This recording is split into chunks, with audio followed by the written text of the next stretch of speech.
mengetahui ini ayat mansukh, yang lain belum mengetahuinya, dan masalah-masalah khilaf lainnya. Ini adalah merupakan apa-apa yang memang tidak akan dapat ditutup selama-lamanya, karena setiap fawqa kulli dzi ilmin alim, karena perbedaan tingkat intelektual lah para ulama-ulama kita berselisih. Namun perselisihan mereka bukanlah laknat, perselisihan mereka adalah rahmat.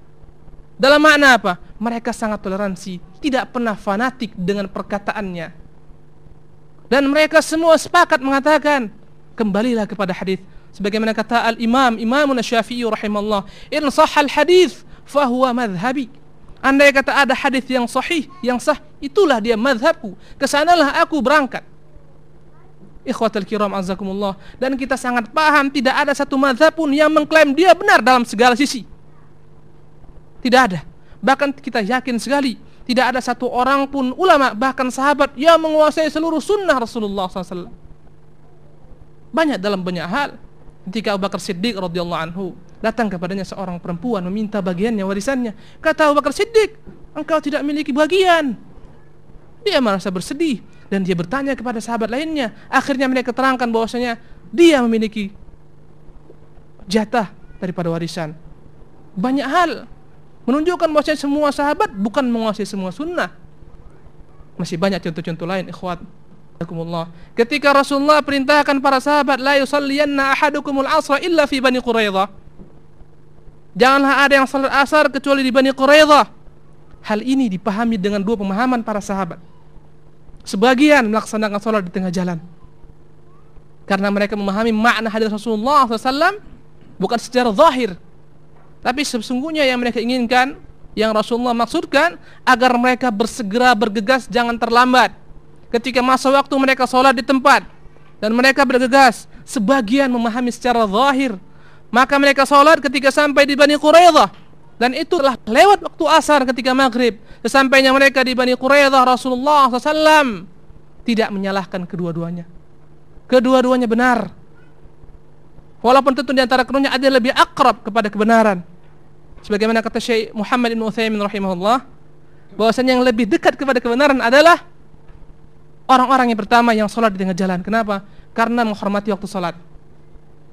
Ikhwatul kiram azakumullah.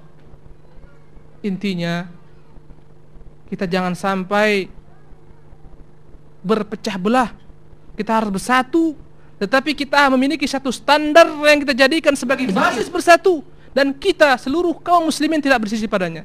Yang pertama adalah Quran, yang kedua adalah sunnah, yang ketiga harus dipahami dengan pemahaman khairul qurun, sebaik-baik zaman. Khairul quruni qarni, thumma alladhina yalunahum, thumma alladhina yalunahum. Sebaik-baik zaman adalah zamanku, setelah itu zaman setelahku, dan zaman setelahku, setelah mereka, yakni zaman Rasulullah. Ini mendapat garansi, tazkiyah, rekomendasi.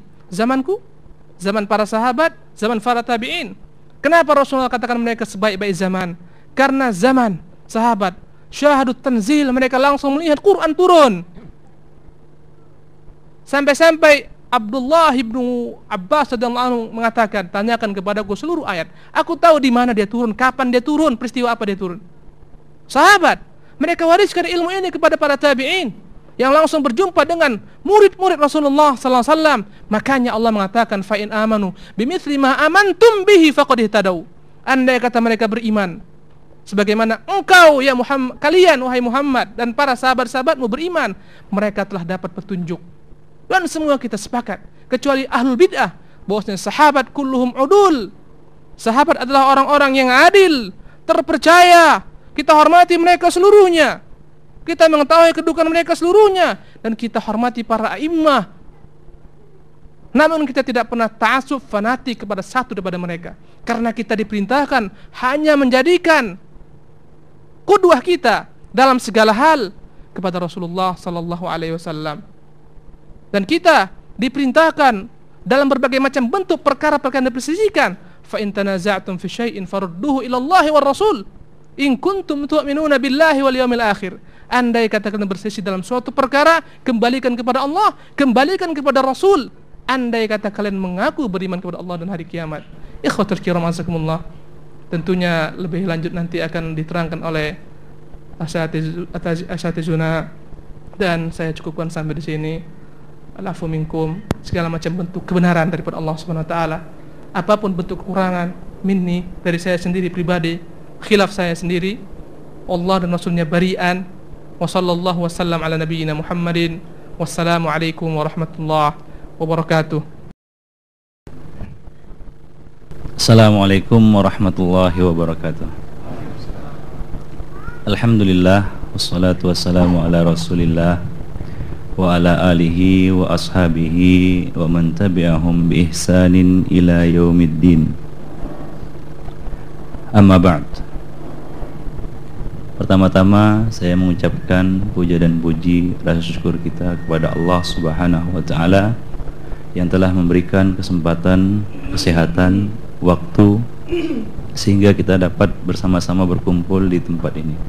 Salawat dan salam kita limpahkan untuk Nabi kita Muhammad sallallahu alaihi wasallam, atas keluarga beliau, sahabat-sahabat beliau, serta segenap orang-orang yang mengikuti beliau sampai hari kemudian kelak. Bertolak dari hadis Rasulullah sallallahu alaihi wasallam, al-jama'atu rahmatun wal furqatu adzab. Hadis ini sahih, diriwayatkan oleh Ibnu Abi Asim di dalam kitabnya As-Sunnah, dan disahihkan oleh Al-Albani di dalam kitabnya Dhilalul Jannah, ya, fi takhrij ahadits sunnah. Az-jamaah itu adalah rahmat dan perpecahan itu adalah azab. Ikhwani fiddin, azani Allah wa iyyakum jami'an. Saya tidak panjang-panjang menyampaikan beberapa kata di dalam kesempatan pada siang ini. Ya, mungkin nanti Ustadz Rasul Dahri akan menjelaskannya panjang lebar. Namun di sini saya ingin menyampaikan beberapa faedah yang mungkin dapat menjadi renungan bagi kita semua, yaitu mengenai realita yang kita lihat sekarang ini. Seperti yang Rasulullah sallallahu alaihi wasallam sudah prediksikan kepada kita semua, fa innahu may ya'ish minkum ba'di fasayara ikhtilafan katsira. Bahwa siapa saja nanti yang hidup sepeninggalku, yaitu kita semua, hidup sepeninggal Rasulullah, pasti akan melihat perselisihan yang sangat banyak.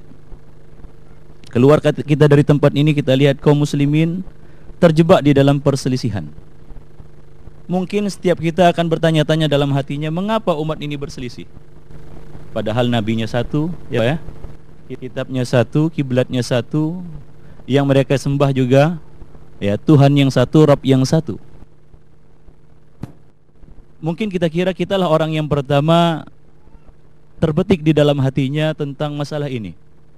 Namun jauh sebelumnya, seperti yang dinukil oleh Al-Imam Syatibi di dalam kitabnya yang Al-Mati', yaitu Al-I'tisam, juz 2 halaman 691, yang ditahqiq oleh Syekh Salim bin Id Al-Hilali.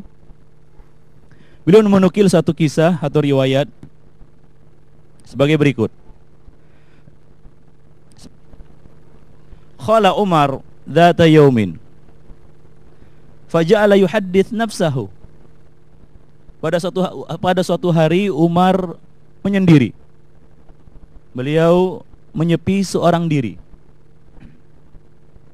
Lalu beliau berkata di dalam hati beliau, kaifa takhtalifu hadhil ummah wa nabiyyu wa wahid. Bagaimana umat ini bisa berselisih padahal nabi mereka satu. Ini pada zaman Umar. Umar bertanya dalam hatinya. Beliau menyendiri, menyepi seorang diri dan bertanya di dalam hati, mengapa umat ini berselisih padahal nabi mereka satu? Ternyata